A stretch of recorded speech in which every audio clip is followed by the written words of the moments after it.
Ok? On assiste là à une menteuse et à une mytho pro max. Voilà. Elle ment qu'elle est la fille aînée de son papa. C'est une mytho, c'est une menteuse. Elle ment que sa mère était la première femme. Il n'y a pas de honte à dire que ma mère était deuxième femme. Il n'y a pas de honte à cela.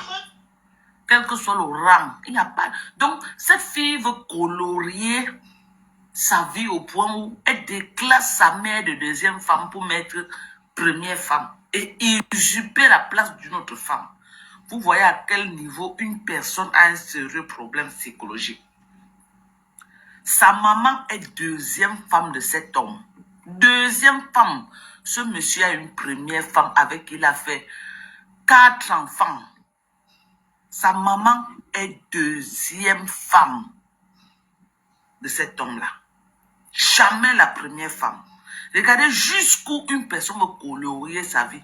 Elle a même honte de la position de sa mère dans la vie de son père. Elle usurpe la place de la première femme pour donner à sa mère. Parce que les enfants ne s'entendent pas entre eux. Parce que les enfants de la première femme et la deuxième femme ne s'entendent pas. Donc elle usurpe. C'est à cause de sa mère que la première femme part de la maison. À cause de sa maman. La première femme fuit le foyer.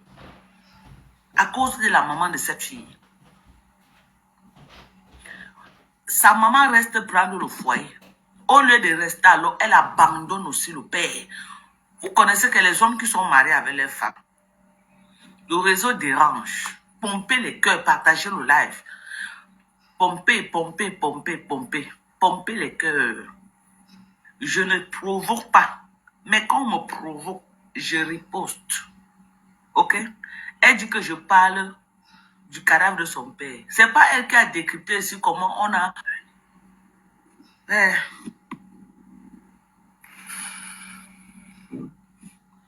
La vie qu'elle est venue vous raconter. Moi, je croyais qu'elle venait me clasher. Elle vient raconter la vie de sa famille. Mais elle ment sur toute la ligne.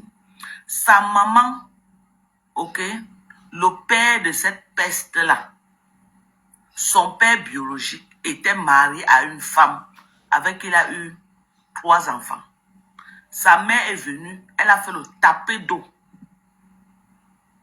Ok? La première femme a fui avec sa tête et ses enfants. Elle lui a laissé la maison. Elle est venue, elle a couché avec le père là. Je crois que c'est 3 qu'elle a fait avec ce père. Un garçon, 2 filles. Je crois que c'est 3 qu'elle a fait avec ce père. Au lieu de rester alors en mariage, qu'elle a fini. Vraiment, le réseau ne veut pas que on signale le live ou c'est comment, je ne sais pas.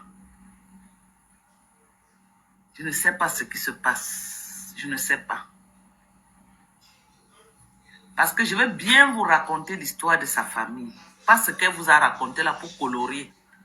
Parce qu'elle aime mentir. Elle aime mentir. Elle aime se présenter qu'elle est blanche comme neige. Que non, elle n'a pas de taches sur elle. Alors que c'est une mytho de la pire des espèces. Je répète ceci. Son père était marié avec une femme. Avec qui il a fait 4 enfants.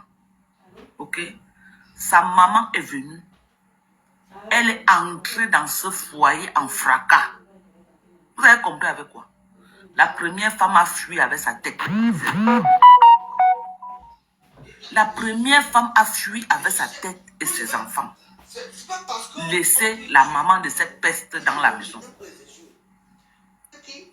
Quand cette peste, la maman de cette peste, quand il voit que le père a chuté jusqu'à... Il n'y a même plus. Donc, l'argent qu'elle avait vu la première femme manger là, elle est venue, elle est entrée en mariage. Tchamaleux, ils ont plumé le père jusqu'à...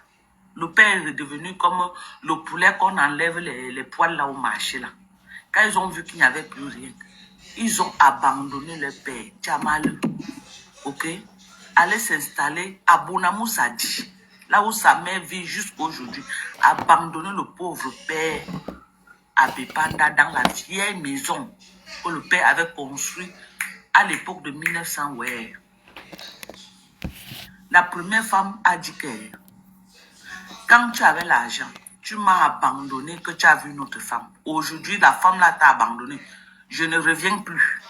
C'est comme ça que le père se retrouve abandonné dans la maison à Bepanda, seul, sans enfant, sans femme, à sa vieillesse. Sans enfant, sans femme. La maman de Thérèse est partie s'installer à Bonamou Sadi. Comme elle avait les longs bras, les réseaux, le père a fini comme la bougie. Elle utilisait les réseaux du père, elle s'est installée. Ok? Et elle a construit à Bonamou Sadi. Le père était en mode lecture de l'heure à Bepanda. Elle veut nous faire croire que non, son père avait une très belle vie. Pourquoi sa mère vivait à Bonamou Sadi et son père vivait à Bepanda abandonné à lui-même? Qu'elle nous explique ça. Que non, papa était monté, papa était descendu, papa était parti à gauche, papa était venu à droite.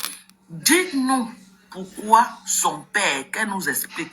Demandez-lui qu'elle nous explique pourquoi son père, sa mère vivait à Bonamou Sadi et le père vivait à Bepanda, là où il y a les marécages, il y a l'eau et tout, comme ma mère. Qu'elle nous dise.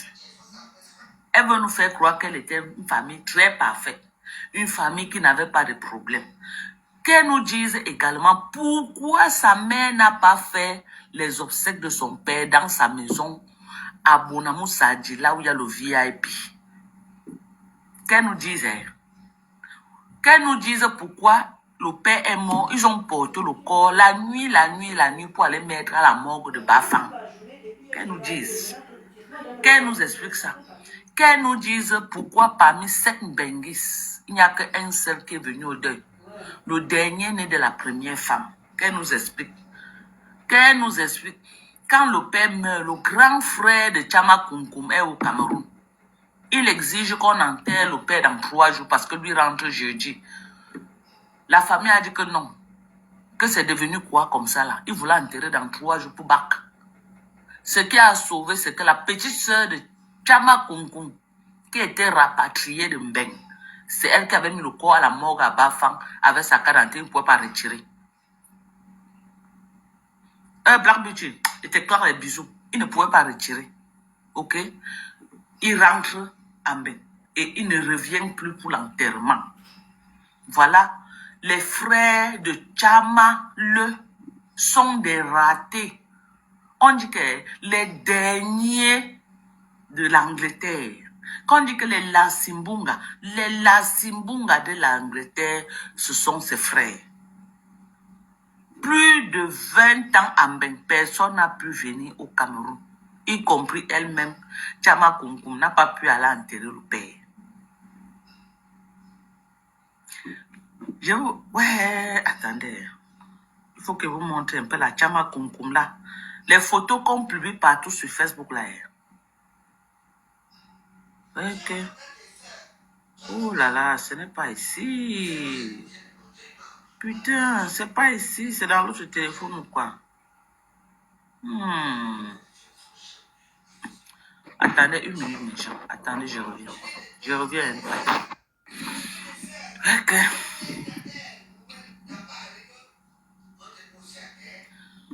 Je vous dis ceci. Demandez à Tchama Kounkoum. Demandez à Tchama Kounkoum que sur 7 enfants benguis que le père a dehors à Mbeng. Actuellement, ils sont 6 parce qu'une est rapatriée au Cameroun. Il y a 6 enfants benguis. Une rapatriée. Pourquoi sur 6 enfants, rien que le dernier né de la première femme? La première femme est toujours à Douala. La première femme est toujours à Douala. Quand la mère de Tchama Kounkoum est venue, la frustration, la première femme a fui le mariage avec ses enfants. Elle a élevé ses enfants seule. Oui, yaourt. Mais il sait que je suis chez Biocop là ou quoi? Ah, non, ça va en fait. Bah oui, chez Biocop, la bio n'est pas chère. Grâce à nos 150 produits du quotidien à prix engagé, des prix justes.